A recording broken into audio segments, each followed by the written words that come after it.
warahmatullahi wabarakatuh. Waalaikumsalam warahmatullahi wabarakatuh. Bismillahirrahmanirrahim. Alhamdulillahi rabbil alamin. Wa bihi nasta'inu ala umuri dunya waddin. Wassalatu wassalamu ala sayyidil mursalin Sayyidina Muhammadin wa ala alihi wa sahbihi ajma'in.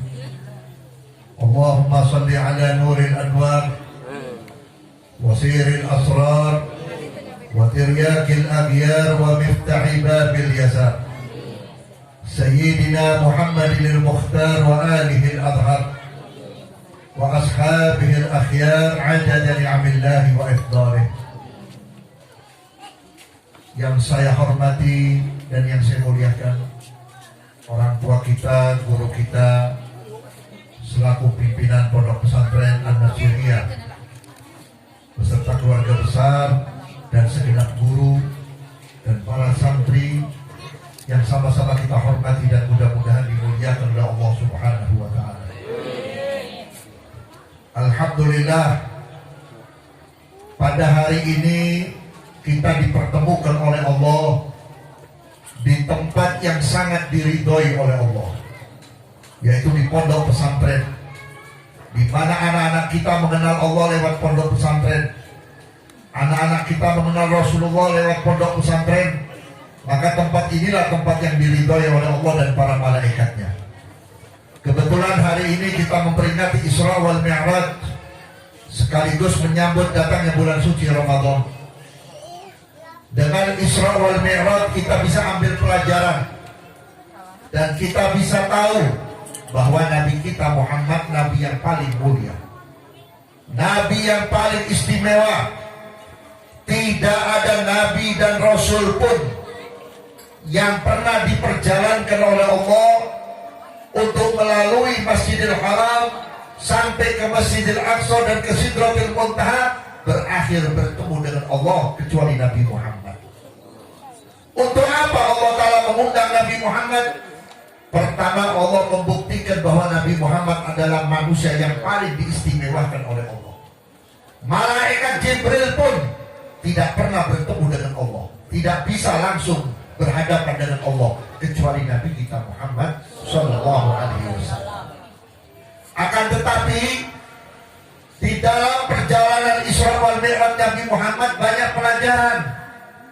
Di antaranya apa?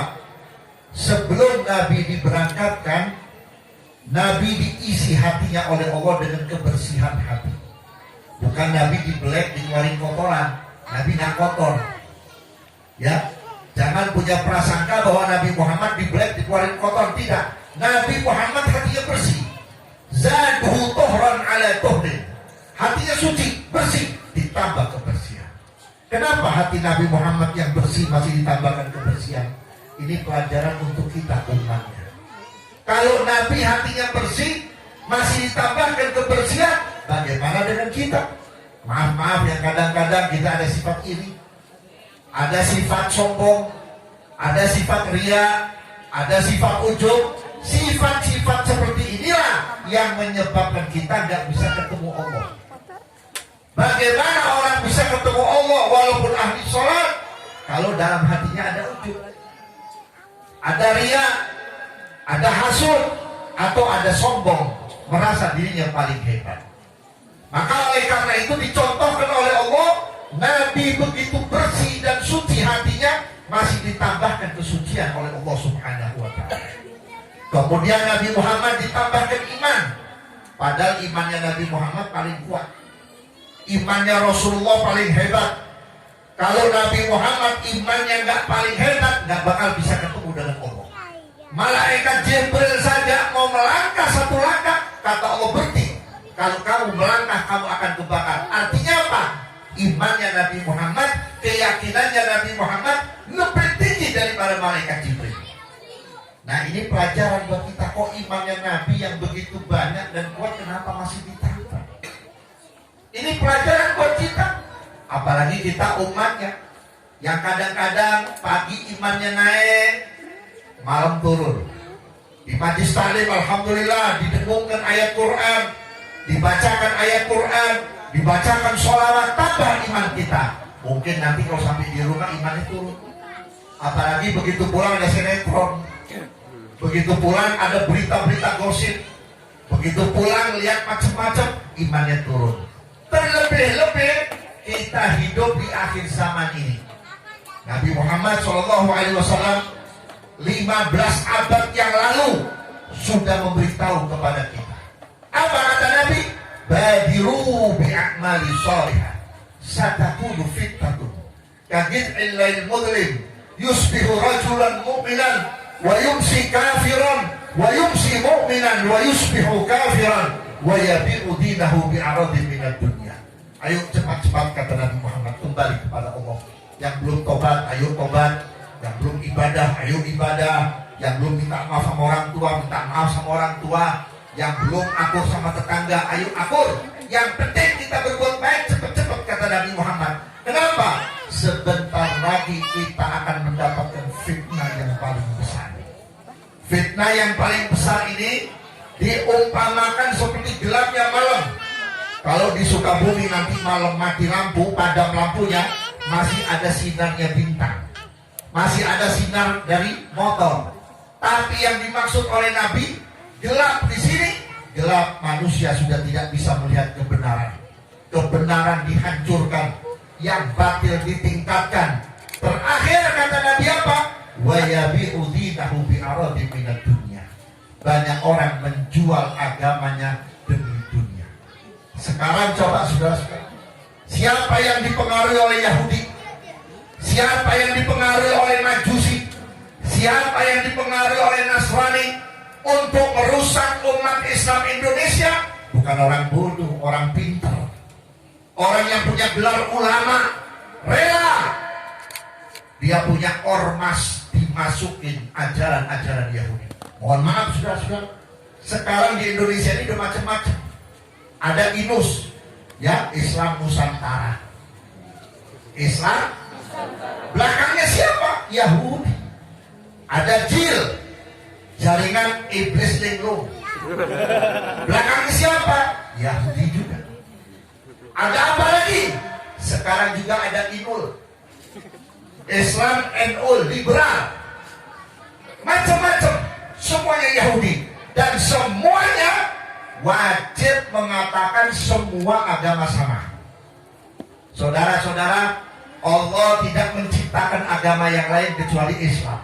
Inna dina indallahil Islam. Kalau ada orang berani berkata Islam agama yang sama dengan agama yang lain, atau semua agama lain, semua agama sama, maka dia jatuh kufur, na'udzubillah. Dalam ayat yang lain Allah sudah mengatakan, barang siapa yang beriman kepada agama selain daripada Islam, tidak diterima imannya oleh Allah Subhanahu wa ta'ala. Ini sekarang ditanamkan. Makanya saya bersyukur dan saya doakan mudah-mudahan pesantren ini kuat. Amin. Ya, walaupun guru kita, orang tua kita, Kiai Nasruddin sudah usia cukup tua, mudah-mudahan ada penerus-penerus yang lebih kuat. Terus terang, saya bukan nggak percaya dengan sekolahan, tapi saya yakin dengan pondok pesantren. Betul atau tidak? Betul. Di pesantren di sini diajarkan tauhid, diajarkan sifat 20, diajarkan akidah ahlus sunnah wal jamaah, diajarkan adab, diajarkan akhlak. Maka orang tua yang menaruh dan menitipkan anak di pondok pesantren ini besok bakal jadi orang tua yang paling beruntung. Bu, zaman saya, zaman ibu dengan zaman anak-anak kita beda. Kalau zaman ibu, zaman saya, pertama yang ngajarin alif ba bukan guru, bukan kiai, orang tua sendiri. Betul nggak? Tiap maghrib kita dijewerin, disentil sama ibu kita, sama bapak kita, sampai hatam juz amma. Begitu hatam juz amma baru dibawa ke rumah kiai. Itu dulu, bukan sekarang ya. Dibawa ke rumah kiai. Ini kiai anak saya, ini ajengan anak saya. Tolong didik anak saya supaya paham Al-Quran, supaya mengerti Al-Quran. Begitu pulang orang tuanya juga mengerti, punya uang, punya rezeki, disisipkan, dicelengin, dikumpulkan. Kiai tidak minta duit, ajengan tidak minta duit, cuma kita tahu diri. Kesian beliau sudah mengajarkan anak kita. Beliau sudah mengenalkan anak kita kepada Allah dan Rasulnya. 1 bulan sekali dikirimkan buat nambahin bayar listrik, buat nambahin bayar listrik atau keperluan madrasah atau pesantren. Tapi lihat sekarang, ada nggak orang tua yang model begitu? Ada nggak? Orang tua sekarang otaknya dunia semuanya. Seperti sekolah. Wah, kalau ngaji nanti ketinggalan zaman. Betul nggak? Sekarang yang benci dengan pesantren, yang benci dengan madrasah, bukan orang kafir, anak orang Islam sendiri. Kenapa anak kita benci dengan pesantren? Karena orang tuanya. Nah, di sekolah yang pintar. Nanti kamu ranking, nanti kamu bisa kuliah, nanti kamu dapat gelar sarjana. Kalau sudah dapat gelar sarjana, maka kamu bisa kerja di satu perusahaan yang cukup besar, gajinya banyak. Nanti kalau kamu sudah kaya, kamu bakal dimuliakan orang. Ini sekarang. Belum lama ibu-ibu, ada seorang ibu-ibu datang kepada saya. Habib, saya minta waktu, saya mau curhat. Oh silakan Bu. Saya punya anak 1 Habib. Ketika umur 7 tahun suami saya meninggal dunia. Saya berusaha bagaimana supaya anak saya menjadi anak yang sukses dan berhasil. Alhamdulillah, saya cari duit dengan jual gorengan. Sampai gorengan habis, saya sudah gak punya modal, gak punya untung. Saya buat biaya anak saya sekolah. Akhirnya saya jadi pembantu di rumah orang kaya. Pagi saya masuk, saya cuci piring, saya ngepel, saya masak, cuci pakaian, sore saya pulang. 1 bulan saya digaji, sedikit buat makan saya, sisanya buat anak sekolah. Alhamdulillah, anak saya sudah jadi sarjana. Bahkan sudah kerja di satu pabrik, satu perusahaan di Jakarta, gajinya kurang lebih 7-8 juta. Sekarang dia punya rumah di Bogor, Habib. Rumahnya cukup mewah. Saya sebagai orang tua dari kampung pengen nengokin anak, bukan mau minta duit sama anak. Saya pengen lihat anak saya bahagia atau tidak. Begitu saya sampai di sana, Habib, saya bawain makanan yang dia suka, sayur yang dia suka. Begitu sampai depan rumah, anak saya kebetulan nongkrong berdiri dengan tetangga di depan pagar. Lalu tetangganya berkata, Mas, itu ada ibu-ibu dari tadi ngeliatin Mas. Begitu nengok, apa kata anak? Oh, itu pembantu saya dari kampung. Oh, itu pembantu saya.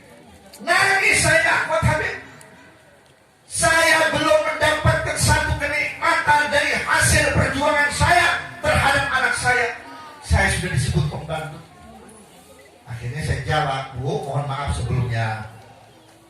Anak ibu gak salah, yang salah ibu. Loh, kok Habib nyalain saya?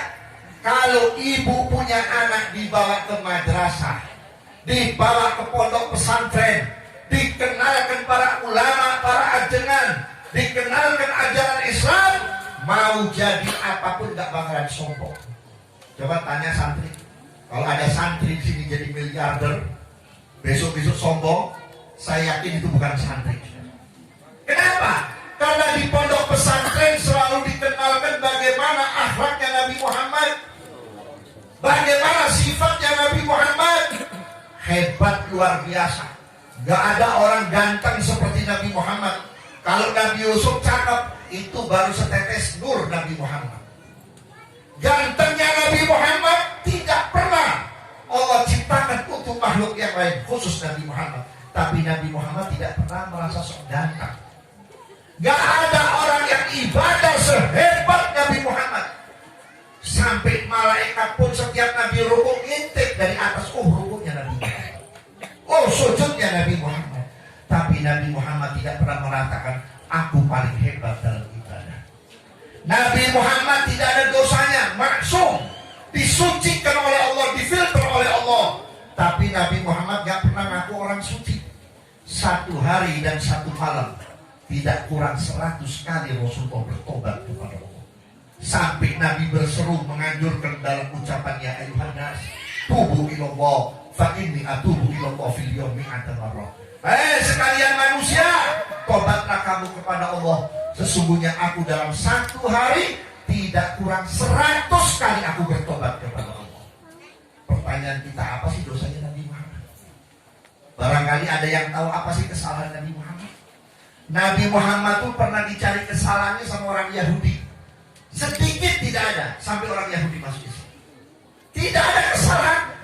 Sampai ada yang ngomong baru-baru ini Nabi Muhammad kecilnya pernah nyolong jambu. Na'udzubillah. Nabi Muhammad ingusan, belekan seperti anak kecil. Maaf, Nabi Muhammad manusia, bukan malaikat, bukan jin, tapi dipisahkan oleh Allah, dibedakan oleh Allah, tidak seperti manusia yang lainnya. Ibu-ibu, bapak-bapak, setiap orang lahir, mohon maaf, keluar dari kemaluan ibunya, betul apa tidak? Tapi Nabi Muhammad tidak keluar dari kemaluan ibunya, perutnya terbelah.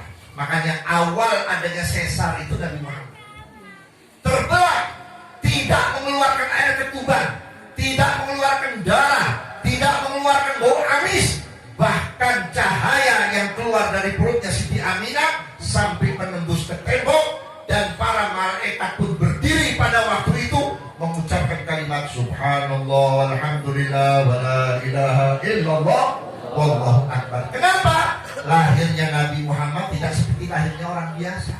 Kalau orang biasa lahir nangis, menangis, menjerit, Nabi Muhammad tidak. Sajidan syakiran hamidan, sujud, kemudian mengucapkan Alhamdulillah ya Rahman ya Rahim, Alhamdulillah ya Allah. Kemudian Nabi bertasbih Subhanallah, Alhamdulillah, wa la ilaha illallah, wallahu akbar. Tapi tidak ada sedikit kesombongan dalam diri Nabi Muhammad. Ketika Allah turunkan ayat wa innaka la'ala khuluqin 'adzim, sesungguhnya engkau ya Muhammad yang memiliki akhlak yang paling agung. Ada satu orang Badui kepengen tahu, dia nggak berani datang ke rumah Nabi Muhammad untuk bertanya ayat itu, datang ke rumah Sayyidina Ali bin Abi Thalib. Kemudian dia bertanya, ya Ali, ketika Allah menurunkan wahyu yang berbunyi wa innaka la'ala khuluqin 'adzim, kira-kira sebesar apa ya akhlaknya Nabi Muhammad?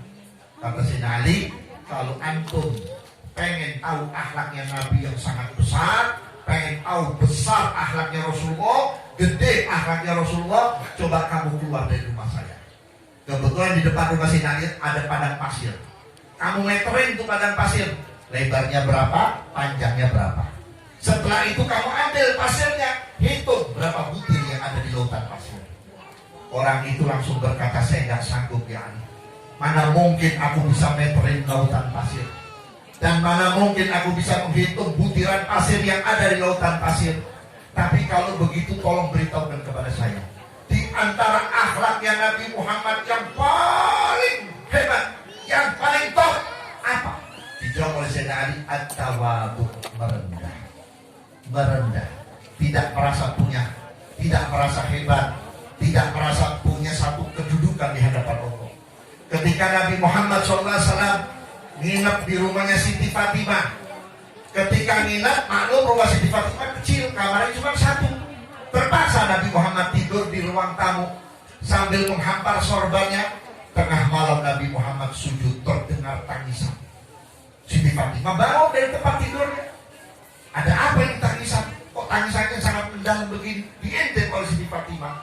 Ya Allah, jangan-jangan ayah saya nginep di sini ada masalah dengan tetangganya atau dengan orang-orang yang jahat. Begitu, assalamualaikum warahmatullahi wabarakatuh, assalamualaikum warahmatullahi wabarakatuh, dirangkul oleh Siti Fatimah.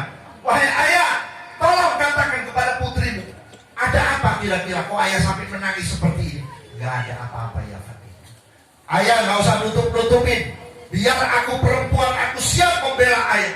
Tidak ada apa-apa Fatimah. Terakhir Nabi bersumpah, demi Allah, aku menangis bukan karena manusia, aku menangis bukan karena susah, aku menangis karena aku bingung kepada Allah. Begitu besarnya nikmat Allah, begitu Allah memberikan aku kemuliaan di atas yang lainnya. Bahkan Allah ciptakan dunia dan akhirat hanya karenaku.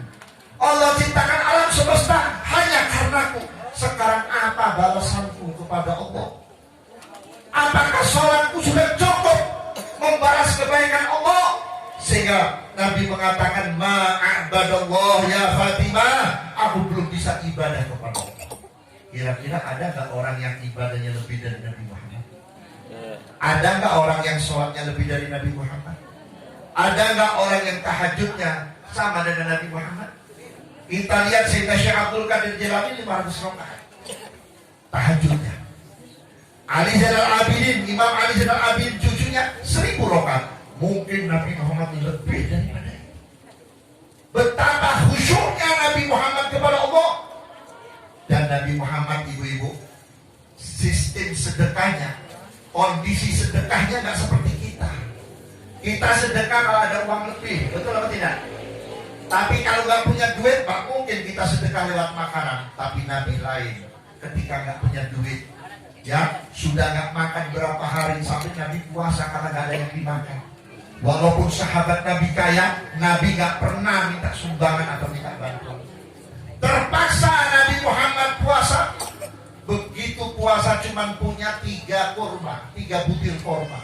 Itu pun disisihkan, 1 buat sahur, 1 buat buka puasa, 1 buat nanti kalau aku ada keperluan. Subhanallah, begitu mau dimakan datang 2 pengemis. Ya Rasulullah, sebetulnya aku tidak sopan datang ke rumahmu, tapi bagaimana ya Rasulullah, aku sudah tidak bisa menahan lapar ya Rasulullah. Dan tadi siang aku muter-muter gak ada orang yang ngasih makan saya Rasulullah. Baik, kata Nabi, saya ada 2 korma, 1 kamu, 1 kamu. Dan Rasulullah bagaimana? Saya ambil sedikit dari korma yang tadi, buat nanti, separuhnya buat sahur. Itu sedekahnya Nabi Muhammad.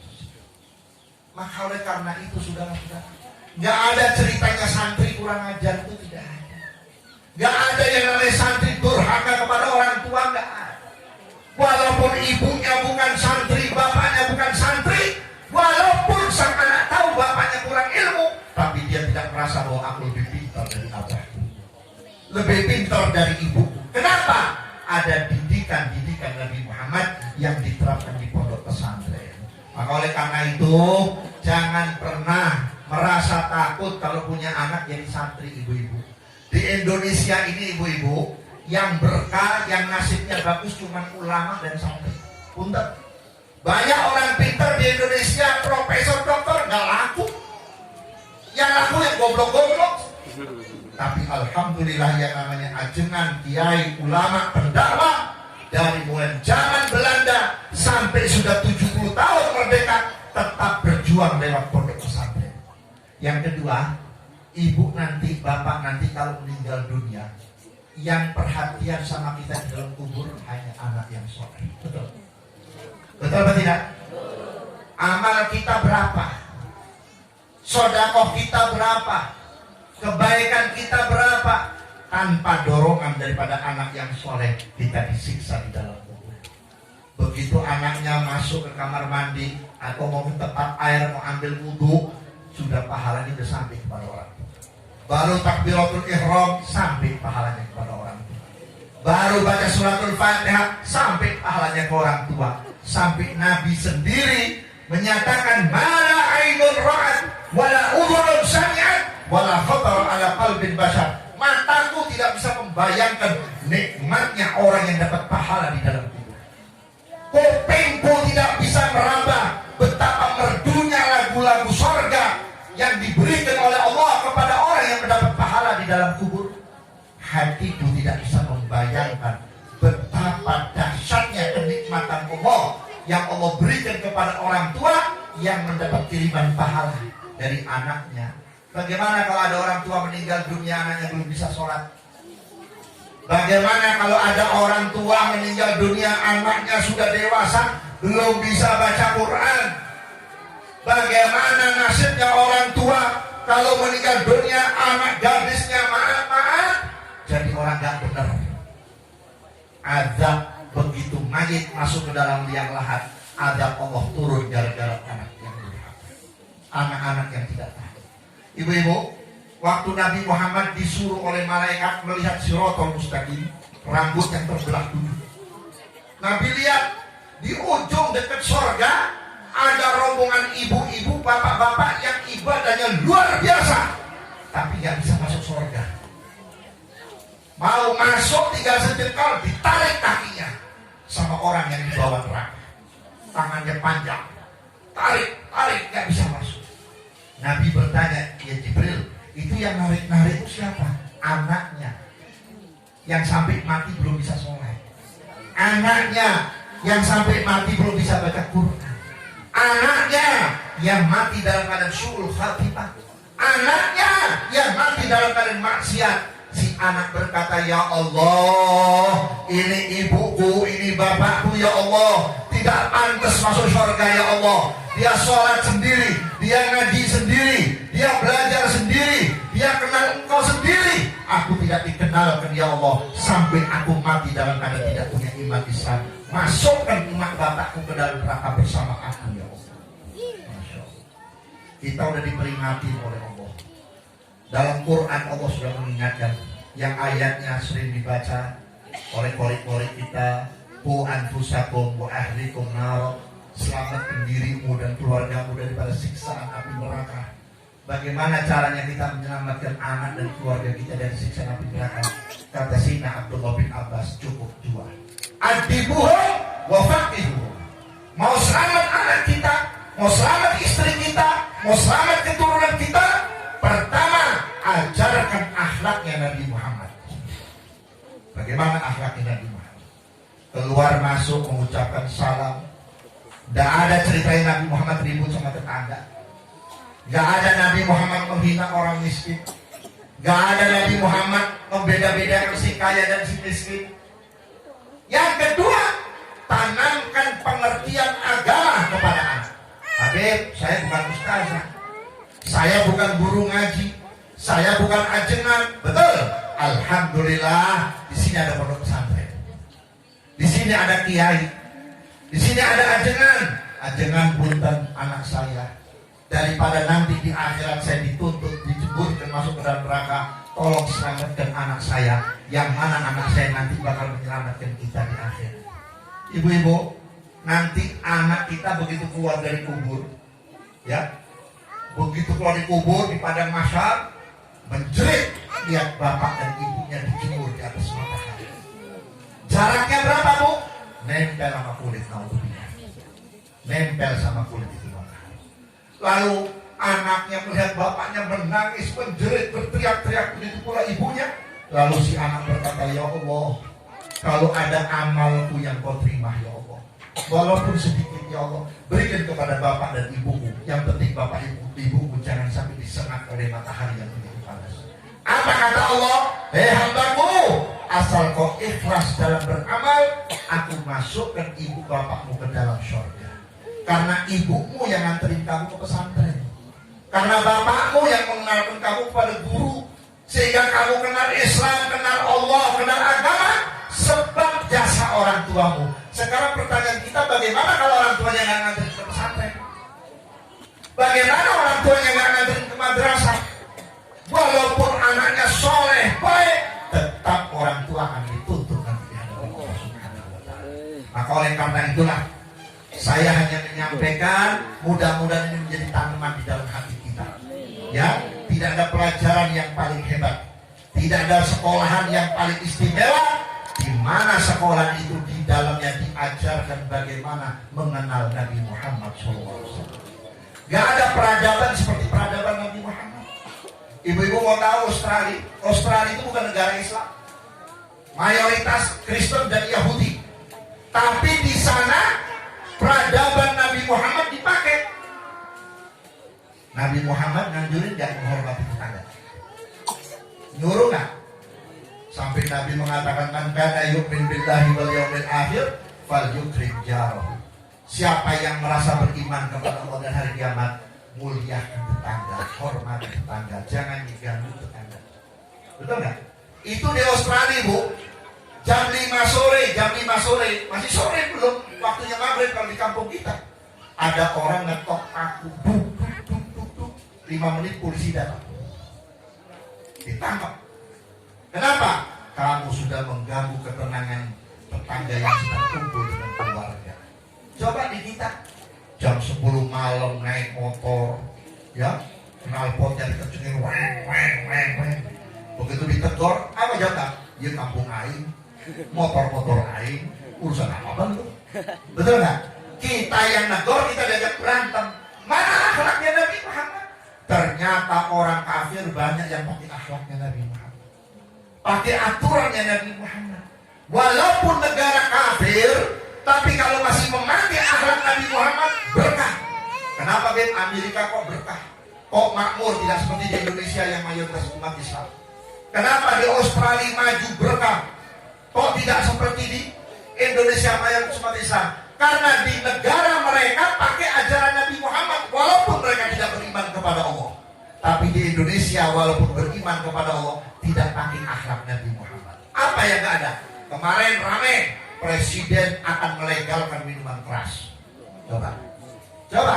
Kalau minuman keras diperbolehkan, besok perzinahan diperbolehkan, besok perjudian diperbolehkan, turun laknat Allah. Idza zanati ummati wala ibatil kumar wal maisir yursilullahu alaihim salasa balaya. Kalau umatku sudah menghalalkan, melegalkan pelacuran, menghalalkan minuman keras, menghalalkan perjudian, menghalalkan riba, niscaya Allah akan turunkan 3 bala dan musibah. Yang pertama, al-jawru fil bilad, negeri bakal hancur, bakal kacau balau, nggak bakal tenang, macam-macam masalah. Sekarang kita lihat masalah ini belum beres, ini lagi, ini belum beres, ini lagi. Kita diadu domba polisi, tentara diadu domba dan rakyat. Kita ngomong ditangkap, nggak ngomong sakit hati. Pribumi nggak punya kerjaan, orang asing disuruh nguasain ekonomi kita, hancur ini. Yang kedua apa? Watigul maisha. Hidup kita bakal disempitin. Hidup sempit bukan nggak punya duit, Bu. Hidup sempit bukan nggak punya duit. Duit miliaran, tapi hidupnya sempit. Banyak orang yang gitu kan. Orang kaya mau makan lalap sambal dilarang sama dokter. Jangan, nanti asing keluar. Mau makan telur, kok makan telur kayak disuruh. Minum susu, kolesterol.